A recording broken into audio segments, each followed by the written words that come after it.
ఈ ఆంధ్రప్రదేశ్ రాష్ట్రంలో ఈ తెలుగు రాష్ట్రాలలో ఈరోజు 70 సంవత్సరాలుగా ఒక ఆయన కేజీ రూపాయికి బియ్యం ఇచ్చి దొడ్డిదారిన హైదరాబాద్లో ఉన్నటువంటి భూములన్నింటినీ కూడా వాళ్ళ యొక్క బినామీలకు రాసి పెట్టుకొని ఈరోజు డబ్బులు బాగా సంపాదించేసి ఆ డబ్బులతోటి బీసీలు మాయ చేశారు. అలాగనే రాష్ట్రం విడిపోయినప్పటికీ కూడా ఈ రాష్ట్రంలో ఉన్నటువంటి ఈ రెండు రాజకీయ పార్టీలు ఏవైతే ఉన్నాయో వైసీపీ టీడీపీ వాళ్ళు వాళ్ళ యొక్క పాదయాత్రలలో వాళ్ళ యొక్క క్యాంపెయిన్లలో వీళ్ళు ఏం చేస్తున్నారంటే బీసీలకు అక్కడ ఏం జరిగింది ఇక్కడ ఏం జరిగింది, మీకు నిధులు ఎన్ని ఉన్నాయి, మీకు పదవులు ఎన్ని ఉన్నాయి, మీకు జనాభా మీరు ఇంతమంది ఉన్నారు, మీరు మాకు ఓట్లు వేయండి, మేము మీకు అన్ని రక్షణ చట్టాలు అన్ని తీసుకొచ్చి మిమ్మల్ని అభివృద్ధి పరుస్తామని చెప్పేసి ఈరోజు మాయమాటలు చెప్పి ఓట్లేసి గద్దెనెక్కి కులుకుతో చిన్నబాబు పెద్దబాబు గారు ఒక్కసారి మీరే కదయా ఆ రోజు పాదయాత్రలో మేము మీకు ఇస్తామని చెప్పారు, ఏమి ఇచ్చారయ్యా? ఈ రోజు మీరు ఇస్తున్నారయ్యా మీ కులాలకి రాజధానిలో 1000 ఎకరాలు దోచి పెడుతున్నారు.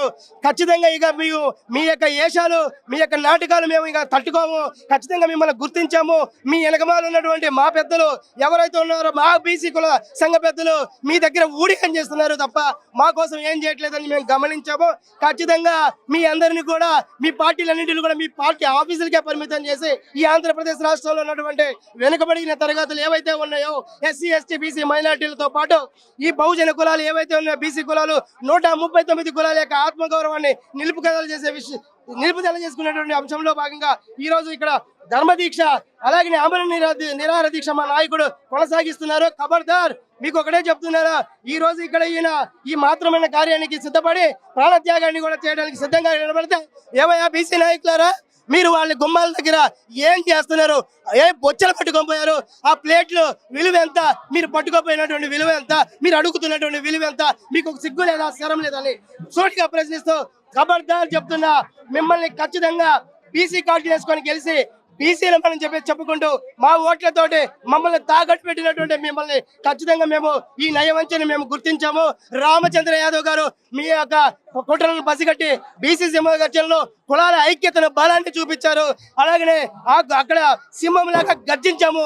అదే బీసీ సింహగర్జనలో బీసీలందరం కూడా మేము తెలుసుకున్నాము, మేమందరం వేరు కాదు, 139 కులాలు మేమందరం కూడా ఒకే వంశం ఒకే వృక్షంలోని బీజాలం, మేమందరం ఒకటేనని చెప్పేసి మేము తెలియపరచుకుంటూ మా యొక్క ఐక్యతను చాటుతూ మీ యొక్క గద్దెలను మీ యొక్క కోటలను కూల్చే దిశలో మా యొక్క ఉద్యమం కొనసాగిస్తామని, దానికి ప్రాణాలు సైతం ఇవ్వడానికి ఆయన వెంట నిలబడడానికి మాలాంటి యువకులు ఎంతో మంది ప్రాణత్యాగానికి సిద్ధంగా ఉన్నారని చెప్పేసి తెలియపరచుకున్నాను. జై ఆర్సీవై, జై బీసీవై. బీసీ ఉద్యమం మొదలైంది.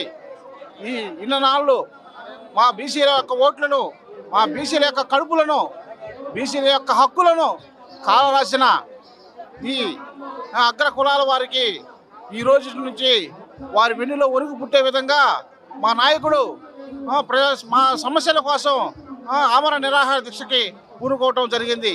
గుర్తుపెట్టుకోండి బీసీలారా, మా బీసీల యొక్క ఓటు రూపంలో మీకు రాబోయే రోజుల్లో తగిన గుణపాఠం చెప్తాం. మా హక్కుల డిమాండ్లు మా నాయకుడు చెప్పిన విధంగా మీరు సవినీయంగా తీర్చే విధంగా చూస్తే సరే, లేకపోతే రాబోయే రోజుల్లో మా బీసీ ఓటు రూపంలో మీకు తగిన గుణపాఠం చెప్పి మిమ్మల్ని రాజకీయ సన్యాసాన్ని చేసే విధంగా మేమందరం కంకణం కట్టుకొని మా నాయకుడికి వెన్నుదండుగా నిలిచేదానికి యావత్ ఆంధ్రదేశం కదిలి వచ్చే సమయం ఆసన్నమైంది అని మీకు ఘంటాపథంగా తెలియజేస్తున్నాను. మా హక్కుల్ని కాల రాసినందుకు మీకు తగిన గుణపాఠం చెప్పే రోజు ఆసన్నమైంది. ఖబర్దార్ నాయకులారా. ఇంకో ముఖ్య విషయం, ప్రధాన పార్టీలో ఉన్నటువంటి బీసీ నాయకులు వాళ్ళ యొక్క అడుగులకు మడుగులు వస్తున్నటువంటి బీసీ నాయకులకి ఒకటే విన్నవిస్తున్నా, మన నాయకుడు బీసీ నాయకుడు మన కోసం వెన్నుదండుగా నిలిచినాడు. ఈరోజు ఎటువంటి వాళ్ళ యొక్క ఎదురుకి వాళ్ళ యొక్క ఎదురుకు లోపడి ఉండకుండా వెన్నుదండుగా నిలిచారు. మీరు ప్రధానమైన పార్టీలో ఉన్న బీసీ నాయకులు రామచంద్ర యాదవ్ గారి యొక్క